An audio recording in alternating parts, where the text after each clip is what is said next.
Now it's time to get started with the valuation section of this model. Let's open up the valuation area. We're going to start by pulling forward earnings before tax, then calculate a net operating loss schedule. From there, we'll build up unlevered free cash flow, and finally, calculate the net present value of the business. Let's also open up the income statement and the assumptions area. We're going to be referring up to those. So let's start by linking our earnings before tax. This is here for easy reference. Our opening balance is going to be our typical corkscrew function where this year's opening is equal to last year's closing.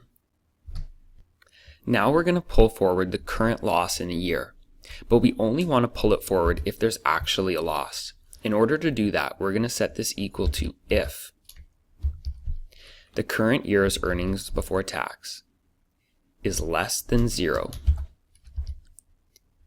then return that number in positive form. So I'll use the ABS function here.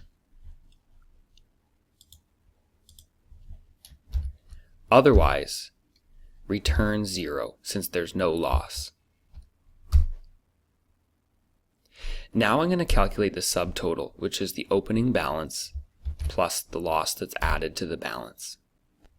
To calculate the loss that's used in a year, we're going to use a combination of an if function and the minimum function. I'm going to say that if the earnings before tax in the year is greater than 0, meaning there's a potential tax liability, then I'm going to take the minimum of the balance that's left in our tax loss carry forward or the earnings before tax in that year. Close bracket. Otherwise, 0 tax loss is used in the year. Close bracket.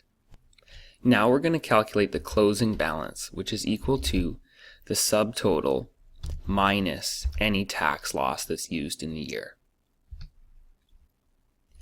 I can select this entire section and the area to the right and press Ctrl R. What you'll see here is that we start with a balance of 0. We have a loss in year 1, so we add it to our balance. We don't have any tax burden, so we don't draw on it.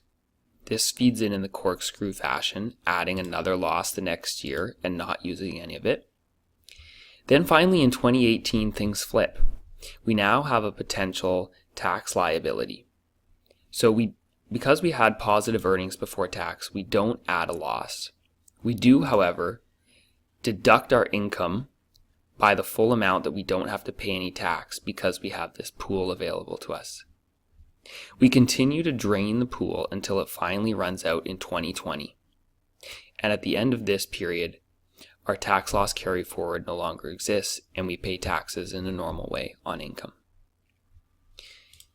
Please take a moment to go through this again on your own, as some of these functions can be a little bit complicated. Once you have them set up, I hope you're able to use this in all your models going forward.